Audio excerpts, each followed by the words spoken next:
Vamos a continuar hoy con la serie del Evangelio de Marcos, por lo que es necesario que vayamos al capítulo 4, versículos del 21 al 25. Deme un segundo y programo. Marcos capítulo 4, versículos del 21 al 25, y dice así la palabra del Señor. También Jesús les decía: ¿acaso se trae una lámpara para ponerla debajo de una vasija o debajo de la cama? ¿No es para ponerla en el candelero? Porque no hay nada oculto, sino es para que sea manifestado, ni nada ha estado en secreto, sino para que salga a la luz. Si alguno tiene oídos para oír, que oiga. Además les decía: cuídense de lo que oigan. Con la medida con que ustedes midan, se les medirá y aún más se les dará. Porque al que tiene, se le dará más, pero al que no tiene, aún lo que tiene, se le quitará.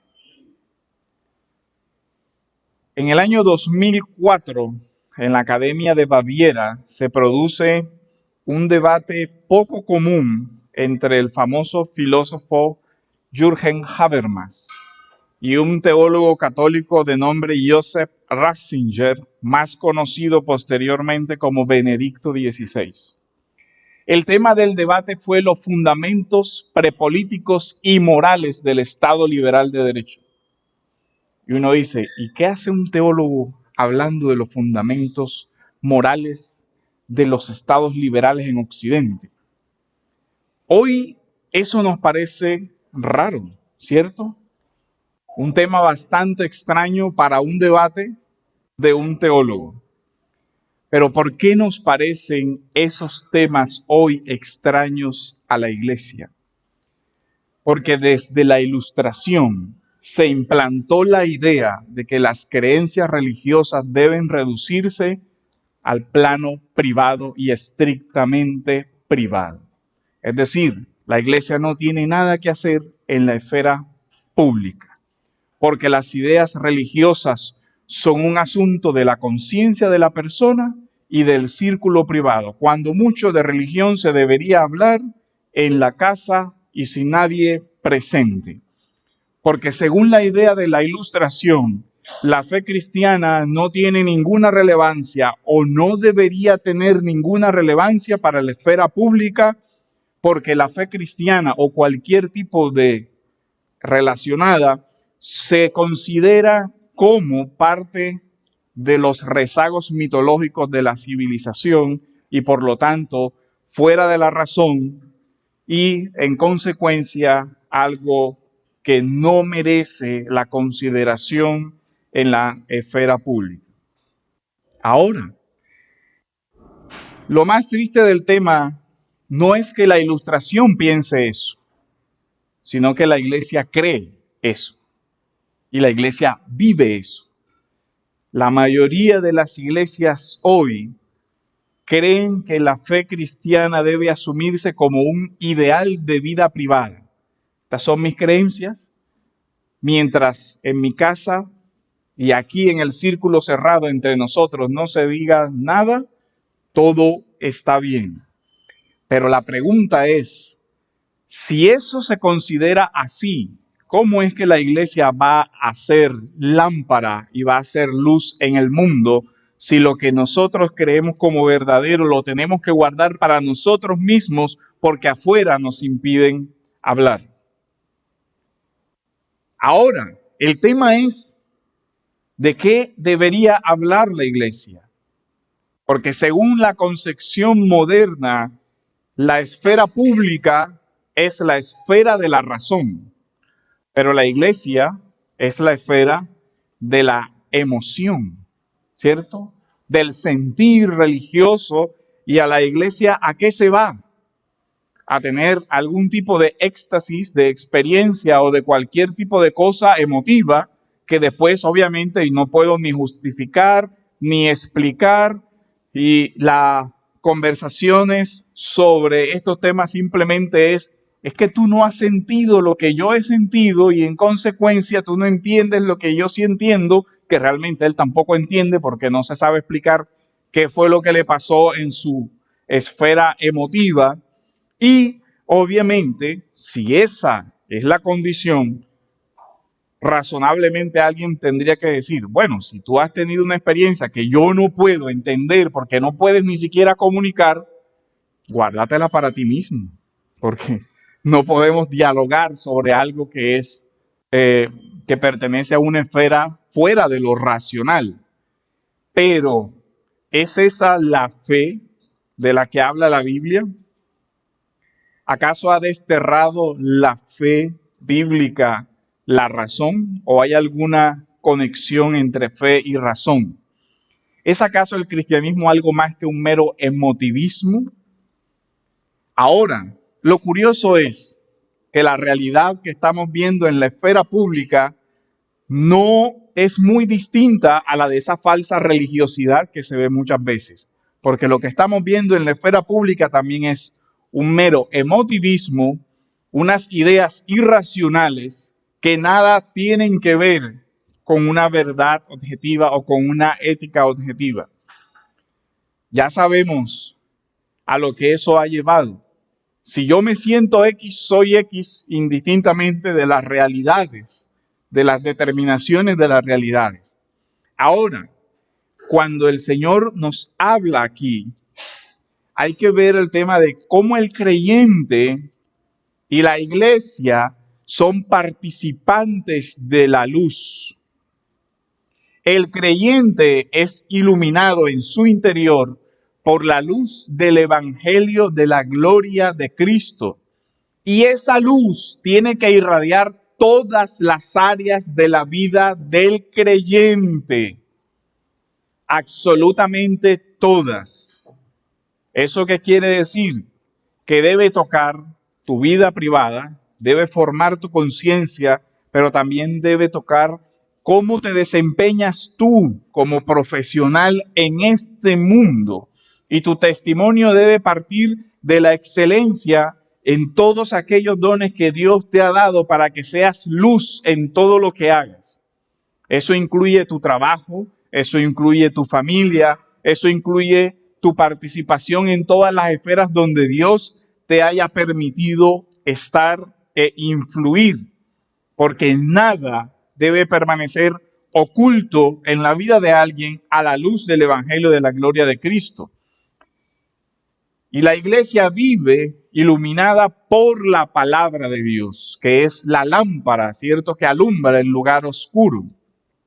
Siendo que la iglesia es guiada por esa luz. Y miren que incluso en Apocalipsis se compara a la iglesia con un candelero, que representa a la iglesia. La iglesia entonces debería ser esa luz para el mundo en medio de una cultura oscurecida por los vicios y por el pecado. Volvamos a nuestro texto y dice, ¿acaso se trae una lámpara para ponerla debajo de la vasija o debajo de la cama? ¿No es para ponerla en el candelero? Ahora la pregunta es, ¿cómo somos a nivel personal, cierto, luz para otras personas?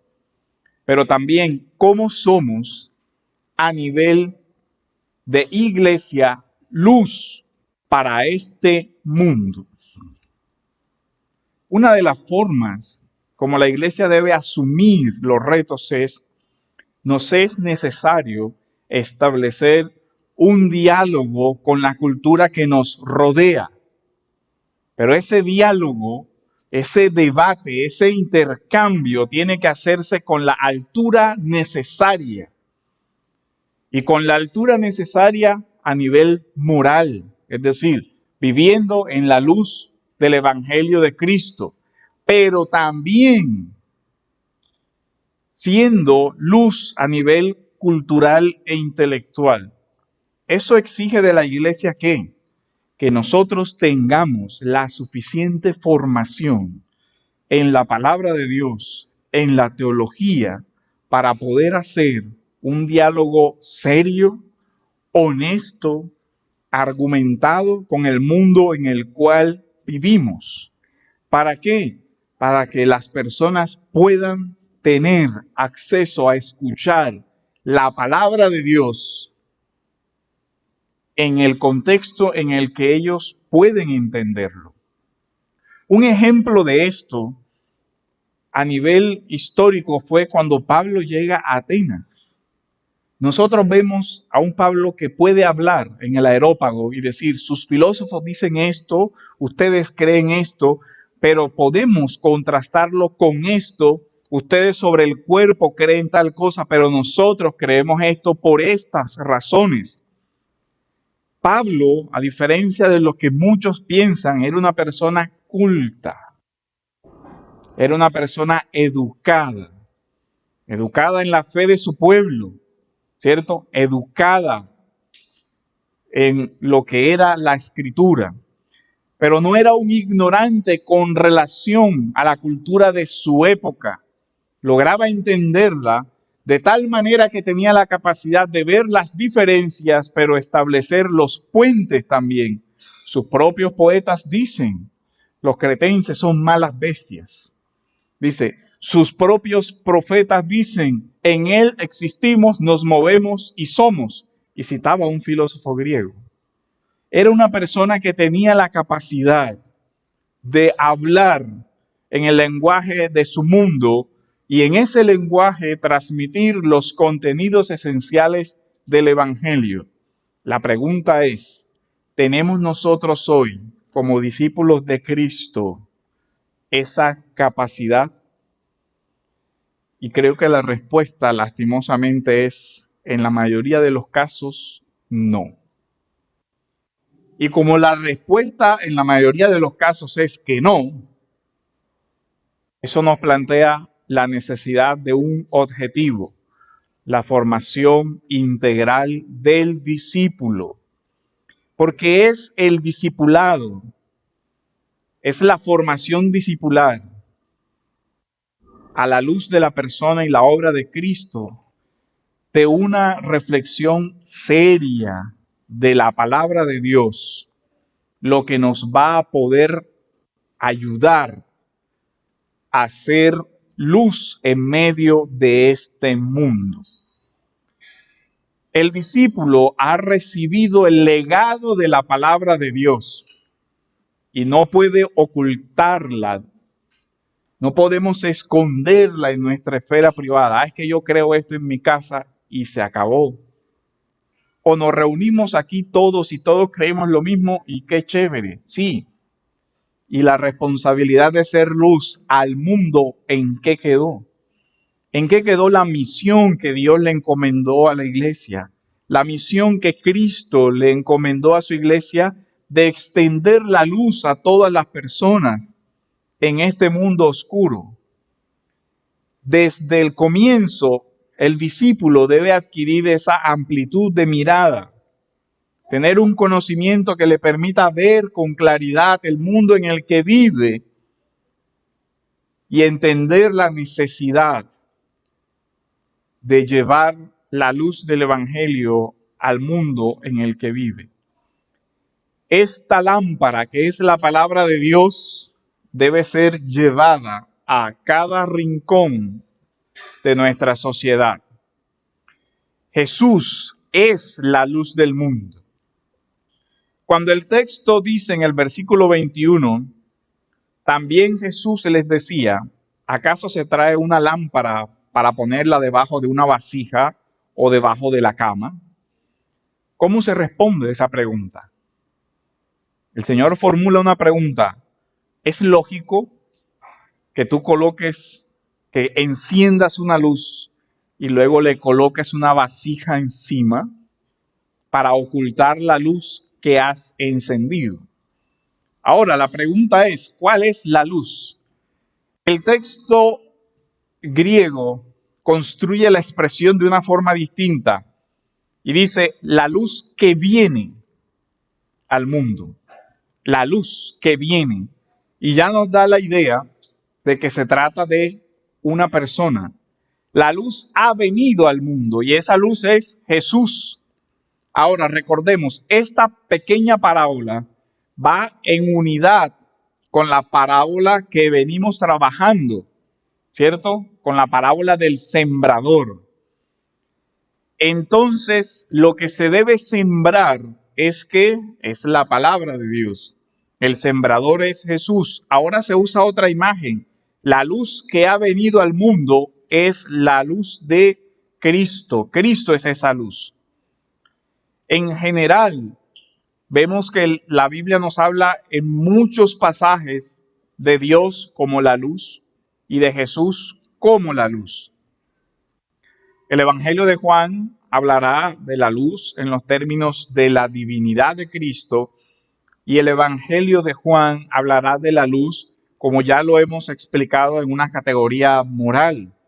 La luz es la verdad, la luz es el bien, la luz es Dios mismo. Pero en este contexto nos está hablando que el Evangelio es algo que no se debe ocultar. Todo lo contrario, es algo que debe propagarse. Y aquí se va entendiendo una de las cuestiones centrales de la parábola. ¿Por qué algunas personas no entendían la parábola? ¿Se acuerdan?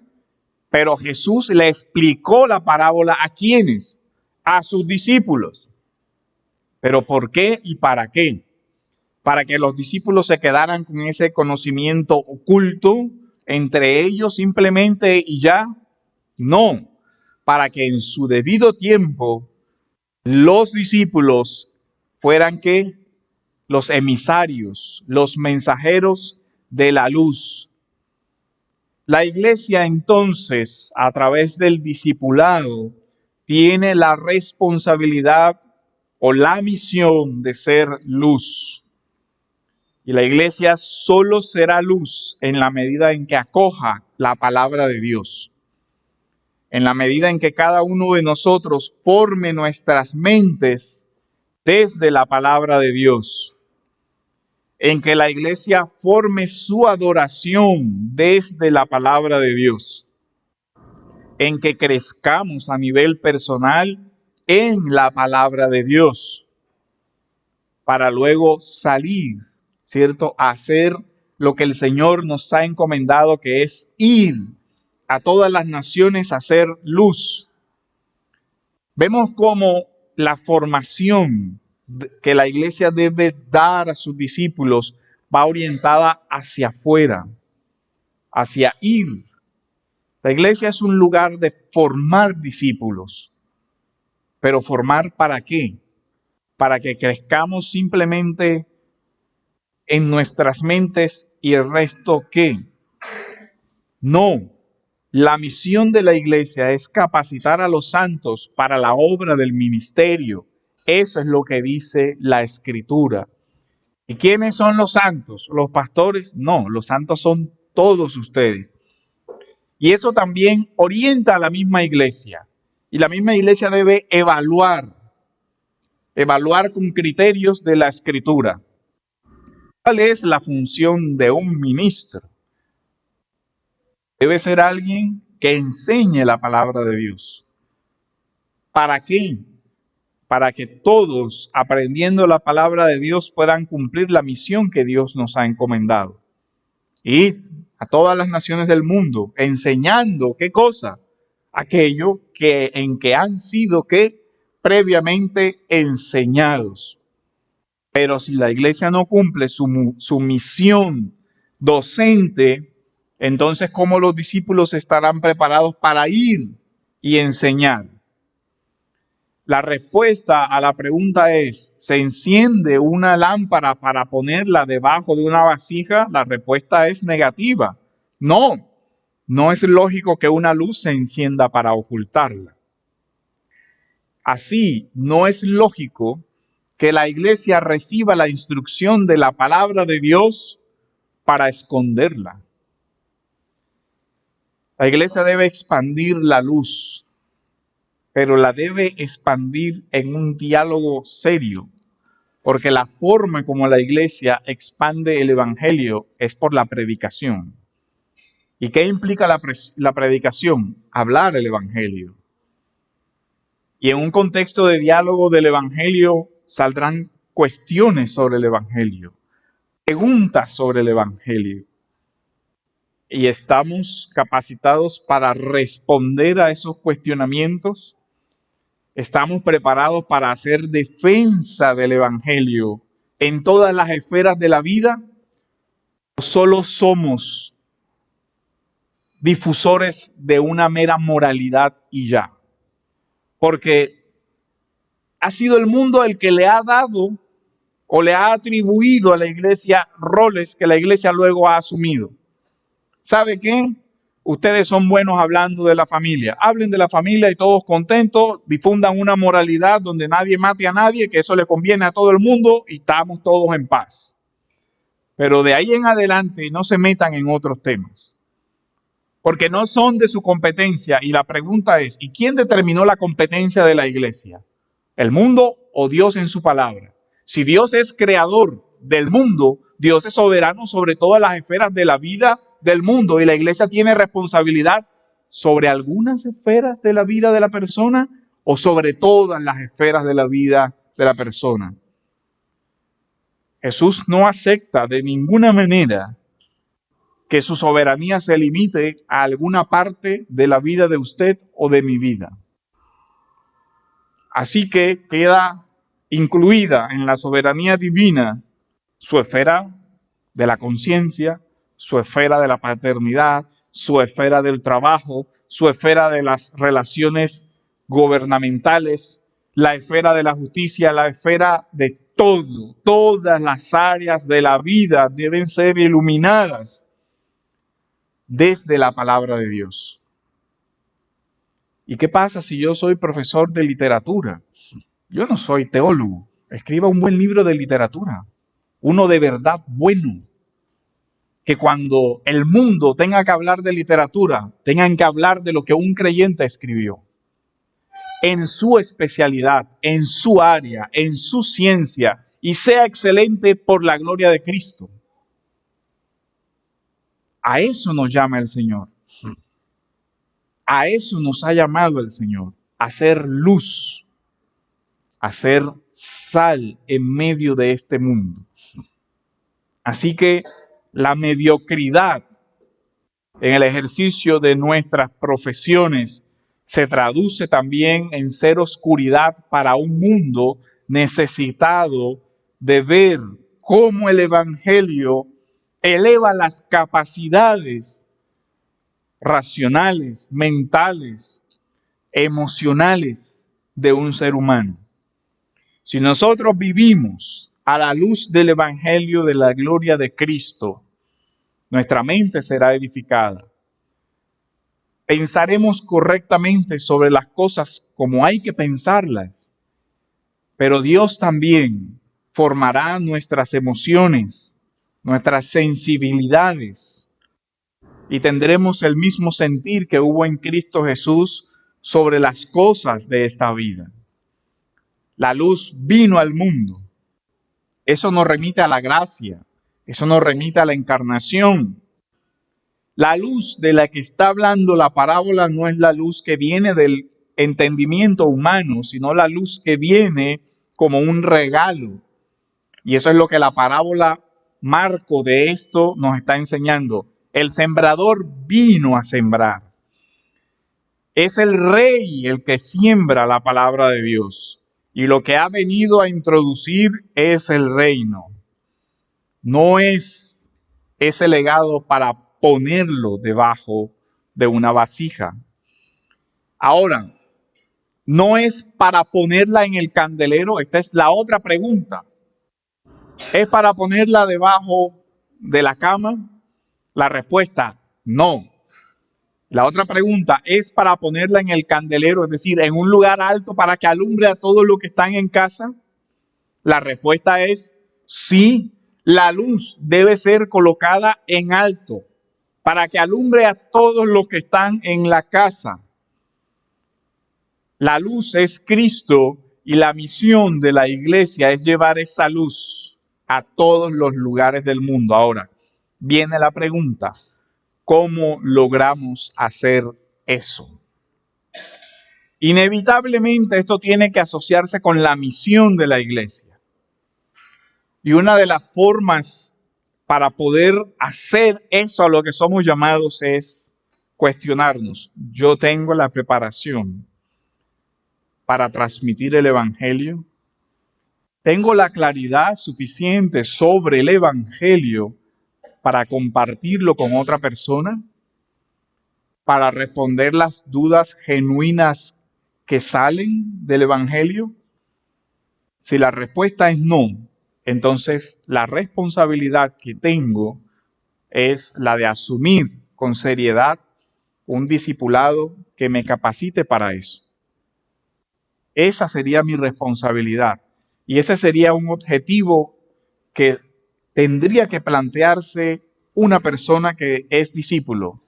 Si Dios me llamó a llevar la luz del evangelio y no estoy capacitado, entonces es algo que tiene que ser parte del objetivo de mi vida, prepararme para cumplir la misión que Dios me encomendó. Pero esa misión tiene diferentes aspectos. El primero es enseñar, ¿cierto? Pero no se queda ahí, porque yo también tengo que amar a Dios por sobre todas las cosas. Entonces también tengo que transmitir el amor de Dios a las otras personas, lo cual quiere decir que la expresión del evangelio en el mundo parte de una madurez mental, ¿cierto? De una madurez del pensamiento y también de un dominio o madurez de las emociones, de la madurez, del carácter. Eso requiere el verdadero discipulado. En el Evangelio de Marcos que estamos estudiando, ya hemos venido explicando que hay dos ejes esenciales aquí. Uno, la pregunta por la identidad. ¿Y quién es Él? ¿Cierto? Y se responde la voz celestial. Él es mi Hijo amado. En Él tengo complacencia. Y luego viene el Señor y anuncia el reino. Y parte del anuncio del reino es llamar a discípulos. Vengan en pos de mí. Y yo haré que ustedes sean, ¿qué cosa? Pescadores de hombres. Entonces la otra parte es el discipulado, pero el discipulado tiene un objetivo, la misión, extender el reino. Pero ¿sabe? Esa es la manera como se levanta el candelero, por medio del ejercicio de la misión de la iglesia. Y la primera misión de la iglesia es enseñar, es ser transmisora de la palabra de Dios. Y miren que hoy vemos a la iglesia haciendo de todo menos lo que debería hacer: enseñar la palabra de Dios. Desde ese primer punto deben transmitirse los valores del evangelio. ¿Y cómo se hace eso? Se hace por medio del diálogo. Se hace por medio de estar preparados para hablar de lo que creemos. O en términos de lo que dice Pedro, estad preparados para presentar defensa. Pero miren que habla de defensa en el sentido de con el conocimiento. Pero la preparación se extiende a algo más, con mansedumbre. Es decir, que debe hacerse una defensa razonada, pero que debe ser acompañada del carácter de alguien, la mansedumbre, la tranquilidad, el amor, para hacer una apologética amorosa de la palabra de Dios. También debemos estar preparados para combatir las muchísimas falsas ideas contrarias a la sabiduría celestial que se dan en todas las esferas de la vida. Existió un tiempo en el que la iglesia cumplía esa misión, pero lo que nosotros vemos hoy, lastimosamente, es que ya eso no se está cumpliendo. Antes la iglesia era una referencia para la literatura, era una referencia para el arte, era una referencia para la música, era una referencia para las escuelas, era una referencia para las universidades. Hoy no pasa nada de eso. Y en gran medida no pasa porque la misma iglesia ha abandonado el legado que por siglos ha tenido. Existió un tiempo en el que la perspectiva de la vida cristiana abarcaba todas las áreas del saber. ¿Sabe? Parte del gran progreso de Alemania es que las escuelas dominicales enseñaron al pueblo, a los niños a leer, a escribir, cultura, les enseñaron a leer. A los padres les enseñaron sobre el trabajo, les enseñaron a trabajar, les enseñaron sobre cómo vivir con sabiduría en este mundo. Hay una inmensa colección, por ejemplo, de sermones de los puritanos y textos de Lutero sobre la educación, sobre economía. El sucesor de Calvino en Ginebra, Teodoro de Beza, es considerado como uno de los precursores modernos de la teoría del derecho constitucional, ¿sí? De filosofía política, del constitucionalismo moderno, con un tratado que se llama del gobierno de los magistrados. Y eso no es algo que hizo Beza porque sí. Ya Agustín en Ciudad de Dios se ocupaba de una teoría de la historia, de una filosofía de la historia y de una teoría de la justicia. En el Tratado de la Suma de Teología de Aquino tiene un capítulo sobre la justicia de los contratos. Y uno dice, tema raro para un tratado de teología. ¿Qué hace en un compendio de teología un tratado sobre la justicia en los contratos civiles? Ese teólogo como que estaba fuera de su campo, ¿no? No, ninguna acción humana está fuera de la moral que Dios le ha dado a su pueblo. Y si nosotros leemos la ley de Moisés, hay leyes de viudas, hay leyes de pobres, hay justicia en los contratos, hay de todo. Pero todas esas cosas, la iglesia las ha olvidado. Porque el mundo le ha dicho, usted dedíquese a hablar entre ustedes y no molesten en la esfera pública y hablen de cosas morales ahí como para que la gente sea medio, para que no nos matemos entre nosotros y todas esas cosas, pero de ahí se espera que la iglesia se esconda de la esfera pública. Eso es lo que el mundo espera de nosotros.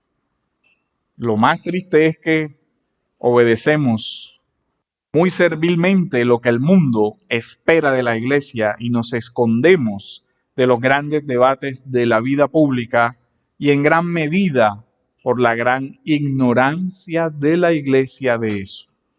¿Y en qué se ve esa ignorancia? En que nosotros tenemos vidas tan divididas, en que nosotros vemos hoy que hoy la iglesia tiene grandes profesionales y grandes mentes para su profesión, pero con un espacio muy grande entre el ejercicio de su profesión y el ejercicio de su creencia. Es como si no se conectara. Profesores de literatura que no ven la gran riqueza literaria de la Biblia, ¿cierto? Profesores de filosofía que no logran ver la riqueza de la escritura sobre temas como el sentido de la vida y todo lo demás. Y así en todas las áreas. En todas las áreas nosotros vemos una gran desconexión entre la vida del creyente porque ha seccionado. Una cosa es mi profesión y otra cosa es lo que yo creo los domingos. De lunes a sábado soy esto y el domingo en la mañana, bueno, ahí sí apago el cerebro y ahora soy otra cosa. Y después, cuando salgo el lunes, vuelvo a encender el cerebro y ahora sigo pensando como todos los días de la semana. ¿Y usted cree que de esa forma llegamos a ser en algo luz? No hay nada oculto si no es para que sea manifestado, ni nada en secreto para que salga a la luz. Todo lo que nosotros aprendemos aquí debería ser ¿para qué? Para que salga a la luz. Todo lo que Jesús le enseñó a sus discípulos en privado, después que pasó, salió a la luz. Todo lo que Él les explicó en las noches, en privado, después que sucedió, salió a la luz.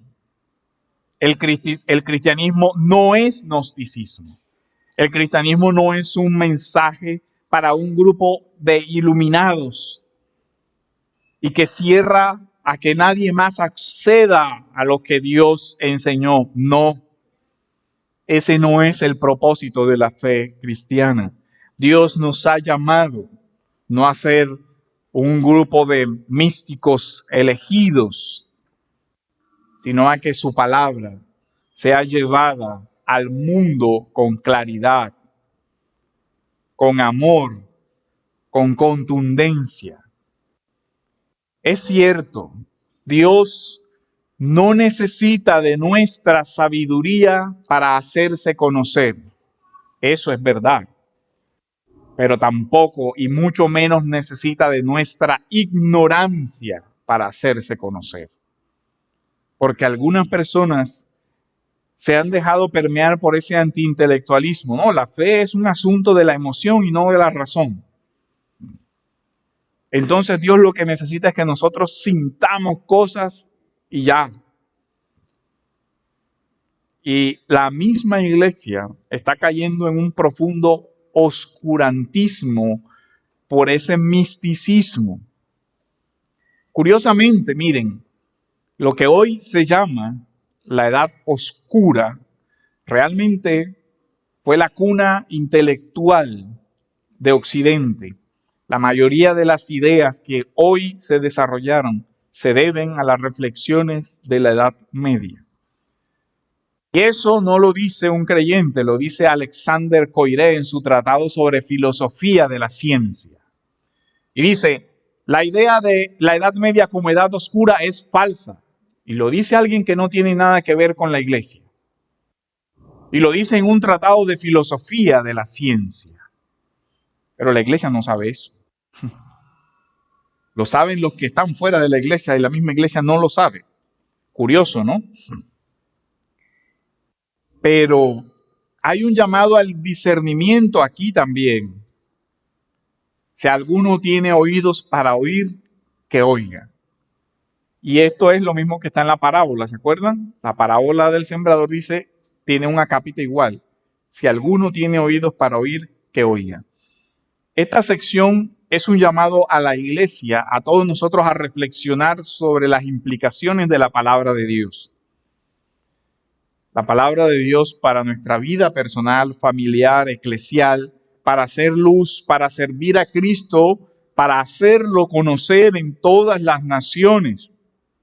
Esta frase funciona en el texto como un llamado a pensar, como un llamado a que el que lee, a que el que oiga, piense cómo esto debe afectar la forma como yo pienso, la forma como yo siento sobre las misiones, como yo veo la misión a la que me han llamado.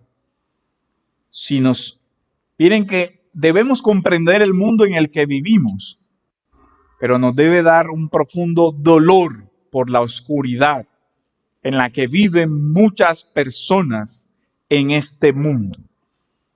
La misión de la iglesia nace del amor a Dios y del amor al prójimo para que una persona no viva en la oscuridad, en la esclavitud a Satanás.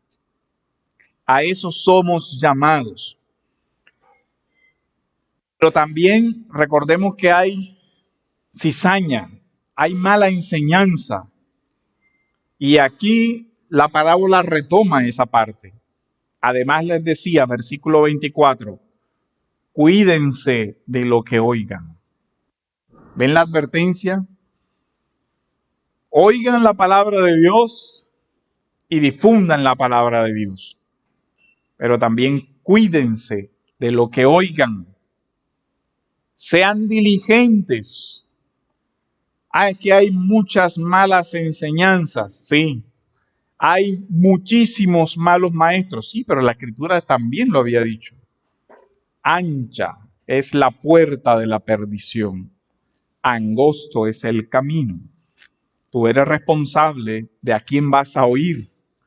Tú eres quien debe tener cuidado de qué cosa te vas a alimentar. Con la medida con que ustedes midan se les medirá y aún más se les dará. Porque al que tiene se le dará más, pero al que no tiene, aún lo que tiene se le quitará. El sembrador salió a sembrar la verdad del Evangelio. Pero también hay otro que salió a sembrar la mentira, ¿cierto? Y a combinarla, a sembrar la oscuridad. Por tanto, debemos tener cuidado con qué cosas escuchamos, con qué cosas alimentamos nuestra mente y nuestros corazones. Las implicaciones son muchas. Nosotros tenemos un tiempo limitado. Usémoslo con sabiduría. ¿Cómo se puede traducir esta enseñanza? Escoja con cuidado sus maestros. Escoja con cuidado de quién va a ser usted discípulo. Escoja con cuidado los textos a los que usted le va a dedicar tiempo para leer. Sea sabio en escuchar. No todo lo que brilla es oro, dice la sabiduría popular. ¿Cierto? Somos responsables de ejercitar nuestra prudencia y nuestro discernimiento, de hacer una lectura crítica, ser como los creyentes de Berea. Vamos a verificar si esto que nos están diciendo de verdad es así. Y el punto final de todo esto es, al que tiene se le dará más, pero al que no tiene, aún lo que tiene se le quitará. Dios ha concedido dones a todos nosotros para la extensión de su reino. Para la extensión de su reino, no nuestro reino privado. Porque también la iglesia, influenciada por ese pensamiento de tienes que guardarte ahí, ha perdido la idea de que el reino es algo más allá de lo que es el nombre de una iglesia o el nombre de una persona. Nosotros trabajamos todos para un solo rey, que es el Señor de la iglesia, que es Jesucristo el Señor. Las iglesias tienen una expresión local y una expresión mundial que incluye gente de toda tribu, lengua y nación, o diríamos una iglesia universal. De tal manera que nosotros debemos utilizar evidentemente nuestros dones para añadir a esta iglesia local, pero también nuestros dones para ayudar a que el reino de Dios se extienda, para llevar el evangelio a los lugares donde no lo hay. Y para eso también se requiere un trabajo que excede las capacidades de cualquier ministro. Además, porque no es la responsabilidad únicamente de los ministros, sino de todos los creyentes, utilizar sus dones para expandir el evangelio. Por eso debemos preocuparnos por el crecimiento de nuestra iglesia, sí, y por el crecimiento de iglesias en otras latitudes que piden nuestro apoyo, que piden que les ayudemos. También hay más trabajo del que creemos entonces. Miren, y eso es así, es una realidad hoy. Hay iglesias en Valledupar diciendo, ayúdenos, necesitamos aprender el evangelio. Hay iglesias en Sincelejo llamando y diciendo, necesitamos conocer el evangelio. Hay hermanos en Carmen de Bolívar diciendo, necesitamos aprender el evangelio. Hay hermanos en lugares difíciles diciendo, necesitamos aprender el evangelio. Y necesitamos hacer un examen de nuestra responsabilidad personal, a ver si nosotros nos estamos esforzando realmente en prepararnos para usar esos dones que Dios nos ha dado. Con la medida con que midamos será medido.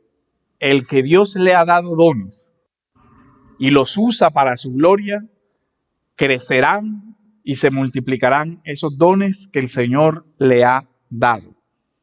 Esa persona se desarrollará.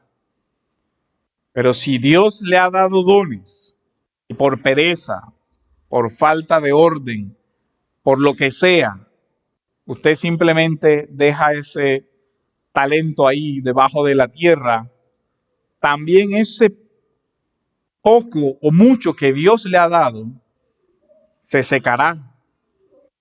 Y lo hemos visto. Hemos visto lastimosamente aquí en nuestra iglesia y en muchas partes personas a las que Dios les dio muchos dones. Y la falta de disciplina, la pereza, la comodidad, hay que ir para allá, hay que asolearse, hay que caminar, todo eso. Yo me quedo aquí. Y los hemos visto marchitarse y marchitarse ahí. Y Dios le pedirá cuentas. Y Dios le pedirá cuentas. De mira lo que te entregué y mira todo lo que dejaste de hacer. Dios nos llama a eso. La iglesia no está para sí misma. ¿Recuerdan cuando hablamos de la misión? La iglesia está para una misión, para extender la gloria de Dios. El campo es el mundo, un lugar de tinieblas y una batalla. La iglesia tiene que ver todo eso. Ahora, ¿qué debemos hacer? Y este es el cuestionamiento. ¿Cómo podemos usar los dones que tenemos para extender nuestra iglesia local? Es la pregunta. Pero también, ¿cómo podemos participar de la misión de la iglesia universal? Tenemos como creyentes el deber de vivir para Dios. ¿Y eso qué implica? La disposición de conocer a Cristo en el estudio de su palabra. Orar al Señor para que el Señor ponga en nosotros el deseo de predicar su palabra. Amor hacia las personas que se pierden y el deseo de ir a esos lugares donde se necesita. Amar cada día más a Dios y que ese amor se traduzca en acciones concretas de servicio hacia otros. La ausencia de misión en la iglesia es la expresión de un amor defectuoso. Vamos a gastar dinero en ir a un lugar por allá, en una finquita, todo lo demás, pero necesitamos un aire. Necesitamos estar cómodos. Mejor el aire y que los otros esperen. Eso es un amor inadecuado. Son prioridades fuera de lugar. Son cosas que no deberían pasar. Miren, la comodidad, la pereza, el desorden en la vida es uno de los mayores obstáculos de la iglesia. Ayer hablaba con un hermano y me decía, después de la pandemia muchos hermanos no quieren venir. La flojera es tanta. La gente hoy en día no quiere salir de la cama, literalmente. Y eres una gran luz en el cuarto de tu casa. Vas a iluminar el mundo con la pereza que tienes. No mueves ni un dedo por la gloria del Señor. Te da pereza salir de tu cuarto. Esa es la iglesia que va a cambiar este mundo y esta sociedad. Debería darnos vergüenza. Ni derecho a hablar tenemos con esa irresponsabilidad de la misión. ¿En serio? Esta es la iglesia que va a impactar el mundo si ni siquiera logras salir de tu cuarto. O sea, ¿qué vas a hacer? Por favor, ¿así vamos a hacer la misión del Señor? ¿Qué se imagina qué pensaría Pablo después de tantos naufragios y después de tantas dificultades y sufrimientos? Es que yo hago la misión de la iglesia peleando con todo el mundo en el Facebook, pastor. Y no tengo ni siquiera que salir del cuarto, que es lo mejor, con aire acondicionado y todo lo demás. No, hermano. El día en que muevas tus pies para ser mensajero del Evangelio de la paz, hablamos. El día en que salgas de tu comodidad, de dormir cómodo, de pasar dificultades y de ver cómo hay hermanos que se esfuerzan por el Evangelio. En San Pedro, una hermana casi de 60 años viajaba casi 3 horas en caballo desde la finca donde estaba para que otro hermano la recogiera en una moto para 2 horas más en moto para llegar a una clase. Pero aquí venimos en carro y nos da flojera. Ese es el amor a Cristo que le tenemos. Desbordamos de amor a Cristo y de esfuerzo por el reino. Y es que el transporte me deja en la esquina, pastor, y son como 100 pasos. Usted sabe lo que son 100 pasos. Y además está haciendo calor y uno suda. Mejor me quedo en el cuarto. No hay que salir. Somos muchas veces en la idolatría de la comodidad y de la idolatría de la sociedad de este bienestar. El mayor obstáculo para la misión de la iglesia somos nosotros mismos. Muchas veces ni siquiera es el mundo. Nosotros no somos capaces de salir a hacer lo que tenemos que hacer. Así, si somos creyentes, ¿qué responsabilidades nos quedan? Muchísimas y muchísimas para reflexionar en serio. Pero si tú no eres creyente, lo que has escuchado debe llevarte a pensar en que Jesús es la luz. Jesús es la luz para este mundo oscurecido por el pecado. Y si hoy has escuchado algo del Evangelio, detente a pensar, detente a meditar, pues la única esperanza que tienes es este glorioso Evangelio para que te arrepientas y te conviertas. Necesitas la luz de la gracia, así que ruega a Dios para que te conceda la luz del Evangelio y con él la salvación. Que el Señor nos ayude. Amén.